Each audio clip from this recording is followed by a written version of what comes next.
That's when I make a beeline for the tree line. That's when I make a beeline for the tree line. Hey everyone, I'm back. Sorry I took another unexpected hiatus, but, resituation, moving things, organizing. It's been busy, to say the least. But I have been trying my best to get videos out as much as I can. And as you can see, it's not as frequent as it's usually, but I can promise you that we will be back to a usual schedule soon. There's just a lot going on right now, so I'm a little overwhelmed, but, welcome back to Animation Station, welcome back to SpongeBob on Chapter 6, and yes, these next few episodes we're going to have to do in groups of 4. Not all of them, you're still going to get one patch of 2 at the very end, but, 2 of these are going to be 4 episodes in 1. I wanted to save it for that one occasion for the one terrible garbage episode pile that we ended up with, but I'm just so far behind right now that I gotta make some cuts. So, because of that, today we are reviewing 4 episodes instead of just 2, and then you're gonna get another 4 episode review on top of that, and then we're gonna end it with a 2 episode review. So, if you two can shut up for 5 minutes, we're going to go ahead and get started. So what's up, what's happening, what's going on, welcome back to Animation Station, which is just a fan of the animation, including Sponge Lids and a Pineapple Under the Sea. Today we are taking a look at the episodes Boating Buddies, garbage, Krabby Chronicle, underrated, Slumber Party, decent, and Grooming Gary, mediocre. You guys know how it works by now, so let's not waste any time, and let's get the garbage pile out of the way first. Who's ready to talk about another infamous, talked about to death, Squidward torture episode?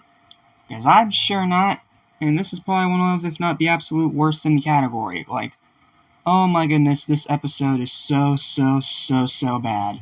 Like, it is hard to even put into words how terrible this episode is. Is it a 0 out of 10? Not quite. I'll explain, but this is still a terrible episode that sucks just as much as you've heard. It is another Squidward torture episode, and it's arguably the worst Squidward torture episode of them all. And considering how bad some of these are, especially in seasons 7 and 8, that is saying something. So what's the plot of the episode? Well, it's, once again, pretty basic.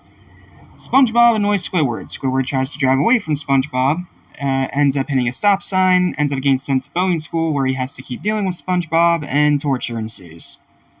So yeah, not only is this a Squidward torture episode, we also get a Mrs. Puff boating school episode on top of that. And a really bad one at that, because she acts wildly out of character. So, yeah, writing in this episode's garbage. Everything that happens to Squidward is pretty much for no reason aside from the fact that he's Squidward and he exists. SpongeBob is absolutely just insufferably annoying through the majority of it. There's an animation error where they forgot to color in SpongeBob's belt, and it's a pretty noticeable error. I don't know why that even made it through. And there's pretty much nothing interesting, unique, or enjoyable about this episode. Well, aside from the one scene that does keep it from being a 0. And it's a scene that I didn't realize I liked so much until I rewatched it a few more times. But yeah, this one scene is legitimately amazing, and that's why this is not a 0 out of 10 episode. It is the entire episode with the the entire scene with the scientist and his little experiment that's also a parody of Frankenstein. It is out of nowhere, it's out of the box, it has nothing to do with the episode, but it's creative, it's funny, it has some nice slapstick, and the scientist yelling out Johnson when the experimented mailman breaks free from his restraints is hilarious. Like, it's random, it has nothing to do with the actual episode, but it's by far the best part of it. And honestly, maybe one of the best scenes of Season 6, because it's funny, it's not cringe, and even though the ending kind of sucks because Squidward gets beat up again, outside of that, I actually really like this scene. Not to mention I do like Mrs. Puff wearing the mask. That's an obvious homage to Friday the 13th, and as a horror nut, I can't help but appreciate that. But yeah, it ends with Squidward on a body cast, meaning he can't do his test, but for some reason Mrs. Puff still tries to make him take the test anyway, which then he's of course going to fail because he can't even hold a pencil, and he has to go back next week.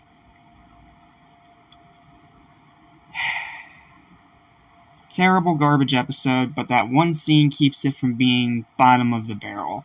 It's still like a 1.5 out of 10 though. This episode's still trash, don't get me wrong, but props to them for that one legitimately great scene. But that's all I've got. Boating Buddies sucks. No other word for it. We all know it sucks. Let's move on to the episodes that are actually decent now. Starting with the criminally underrated Krabby Chronicle. It legit surprises me how little people talk about this episode. Is Season 11's bulletin board better? Yes. But that shouldn't mean that this should be just tossed aside like every other episode from mid-season SpongeBob, because this episode is fantastic, in my personal opinion, and ahead of its time, and one of the first times that SpongeBob tried to tackle social media, and I think they did it in a really clever and unique way. Not to mention, the episode is funny, it's incredibly relatable if you're a journalist, and the ending is just so cathartic. Not to mention, it has some really funny scenes. There's just a lot to talk about with this episode, and I am surprised how little it's talked about by the overall fan base to this very day. So let me tell you all about why this episode is so amazing. So, what's the plot? Again, it's pretty simple. Mr. Krabs sees that people are buying newspapers outside of his restaurant. There's a little stand there. And he gets the idea of making a special Krusty Krab-themed newspaper to try and, well, get more money because he is Mr. Krabs. He makes SpongeBob the main editor-in-chief and journalist, and his job is to go around and find stories. And unfortunately, SpongeBob being SpongeBob and not being well-versed in that kind of thing, he's not very good at it. So then Mr. Krabs has to convince him to lie and spread misinformation to sell more papers. And this ends up destroying the lives of a bunch of SpongeBob's friends, including Mrs. Puff, Sandy, and even Larry. Like, it's damaging what he does, and, I mean, he questions it, he doesn't like doing it, but he has to, or Mr. Krabs will fire him. But then we get to the ending, where SpongeBob actually decides to get back at the cheap crustacean for once, rather than just following his will mindlessly. And it is so cathartic, because Mr. Krabs loses in the end, and it ends on a really good joke.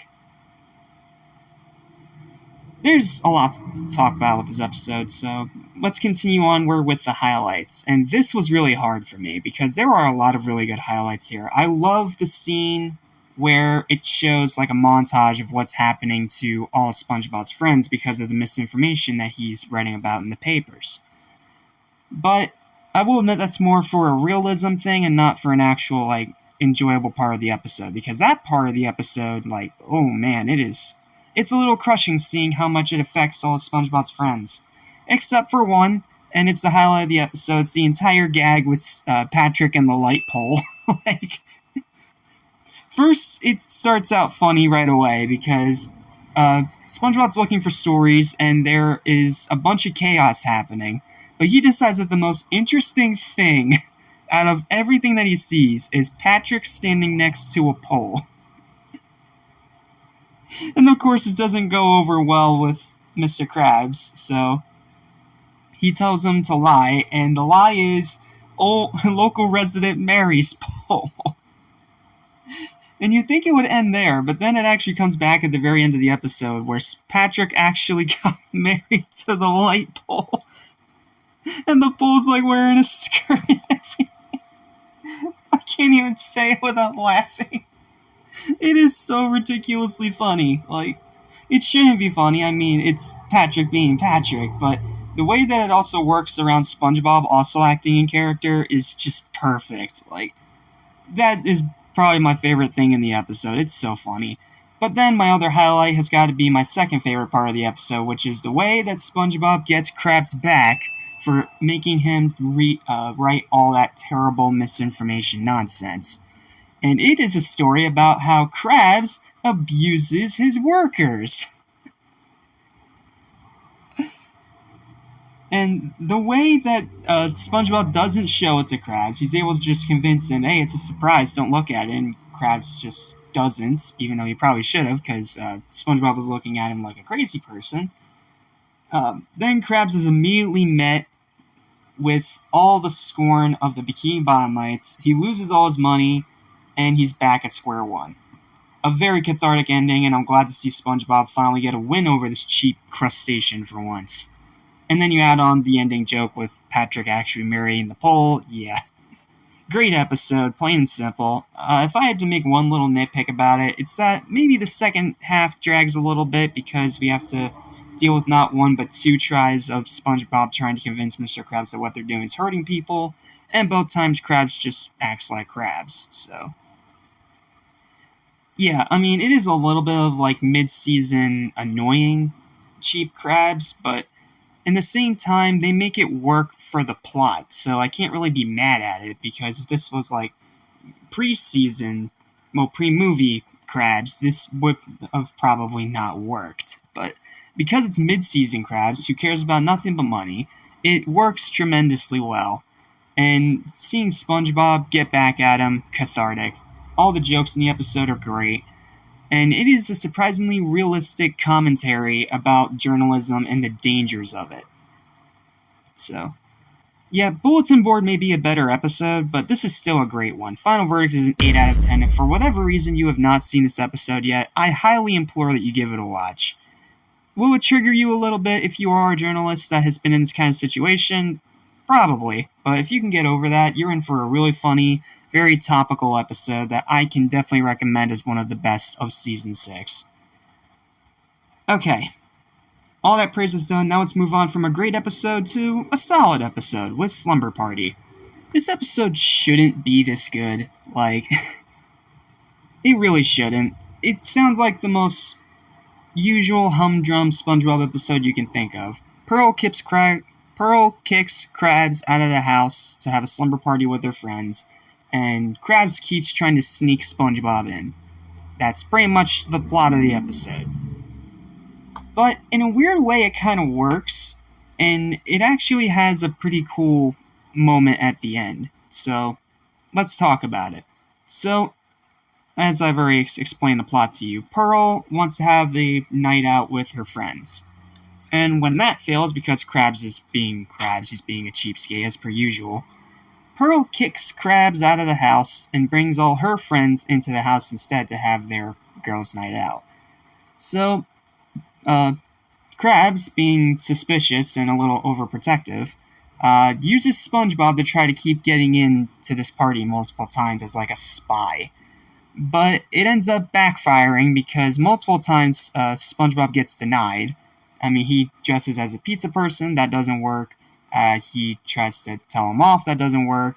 And it's pretty much not until SpongeBob begs at Pearl's feet, right when her friends are about to dump boiling oil on him. That's a little bit much, but we don't actually see him, like, disintegrate or anything, it's just implied. Pearl finally lets SpongeBob into the party, but then, SpongeBob being SpongeBob, he doesn't fit in, so they throw him in the cellar. And then, in the cellar, SpongeBob ends up soaking up all the root beer, and, it becomes a zombie parody out of nowhere. Like, it's kind of teased a little bit from one of the movies that they're watching, but at the same time, it's not that teased. It also feels like a bit of a throwaway. So to bring it back around like that takes some serious genius and skill. And I actually really like the end of the episode. Especially the very, very end, where after SpongeBob floods the entire house out with root beer,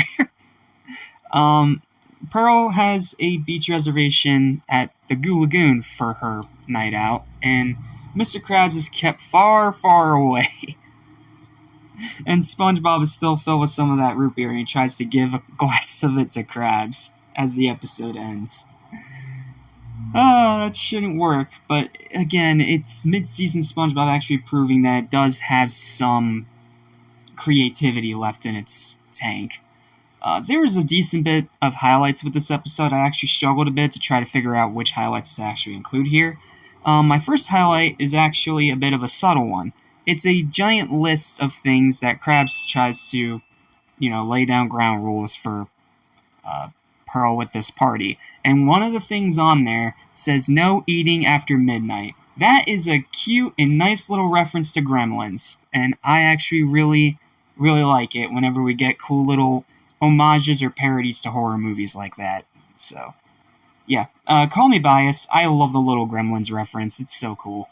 And then the other highlight for the episode for me is going to be when SpongeBob soaks up all the root beer and pretty much becomes the zombie that they were watching on TV, and he infects them by spraying them with root beer from his pores. Like, that's another creative way of them doing this kind of plot without, making it too gruesome or dark for kids. So, huge props to the SpongeBob team for that achievement. So, yeah, overall, this is a pretty solid, enjoyable episode. It's not anything amazing. I wouldn't go so far as to call it like one of the best of the season, but it's entertaining enough. It's enjoyable. And considering Pearl doesn't get enough SpongeBob episodes in the majority of the show, it's always nice when she does get one, because most of the time when she does get one, it's a really good episode. So, I mean, are there better Pearl episodes out there? Yeah, there are better ones. Mole Girl Pearl from Season 10 and Girls' Night Out from Season 11, I believe. It's either 10 or 11, somewhere around there. That's a great episode, too. So, yeah, Slumber Party, final verdict, 7 out of 10. It's not going to change the world or anything, but it's a really solid and enjoyable little episode that I can definitely see some highlights for. And again, the Gremlins reference just makes it memorable for me. Okay, enough about this episode. Let's finish off with our final episode of this video, which unfortunately is not a very good one. Let's talk about Grooming Gary. If there is one word I can use to sum up this episode, it is forgettable. This episode is so forgettable. Like, there's barely anything funny, there's barely anything unique, there's barely anything enjoyable. It's just a very painfully boring and average snoozer in Season 6. So, let's get it over with, nice and quick. So what's the plot of the episode? Well, it's SpongeBob grooming Gary, as the title says, for a pet show. But Gary obviously does not like being groomed for this pet show, and he rises up and manages to try to get the rest of the pets to revolt. And that's pretty much the episode. It's Gary getting groomed, seeing some of the things going on at the pet show and all the different pets and designs there, which I'll admit, some nice creativity. And then a final act where Gary just makes them revolt. That's pretty much it for the episode. If I had to give one highlight for the episode, though, it is when, in the opening, SpongeBob's looking for Gary, and he literally walks in front of Perch Perkins in the middle of a broadcast. I'll admit, that got a good laugh out of me. That was a pretty funny little cutaway. But I mean, outside of that, there's nothing to talk about with this episode, because it's just so blasé and so uneventful. Like, you'd think Gary getting pets to revolt of ideals would be a really cool idea, but since this is Season 6, they do it in the way where it's the most boring, and it makes you wonder why it's an episode in the first place. Was it a time constraint? Were they just out of ideas? Who knows? All I know is that this episode is boring, and you can skip it. Final verdict is a 5 out of 10. And let's move on to final thoughts now. There's no rankings because one of these episodes is outright trash. So, yeah. So, in conclusion, one episode's trash, one is great, one is solid, and one is painfully, boringly average. So, ranking is pretty obvious, which is why I'm not going to do a ranking. So, yeah, but I mean, overall, not a terrible bunch of episodes to review. I mean, one episode, awful trash, absolutely, but the rest were okay to great, so, you know what? we can definitely do worse. And considering the last 4 episode review we did was of some of the worst episodes in the entire show, yeah, I will take this over going through that dumpster fire ever again. Well, that's it. Thank you guys so much for watching. Please don't forget to like, share, and subscribe for more videos like this almost every single day. And I know that technically, episode-wise, Truth or Square is next, but I have a big thing planned for that, so I think I'm going to save that for the finale of this series. So instead, we're going to move on to another batch of 4 episodes of very varying qualities. So I'll see you guys next time for Porous Pockets, Choir Boys, Krusty Crushers, and The Card. Until then, have a sponge-tastic day, and I'll see you guys next time. Peace. Lesson I was to forget, so listen and you won't regret. Be true to yourself, don't miss your chance, and you won't end up like the fool who ripped his pants.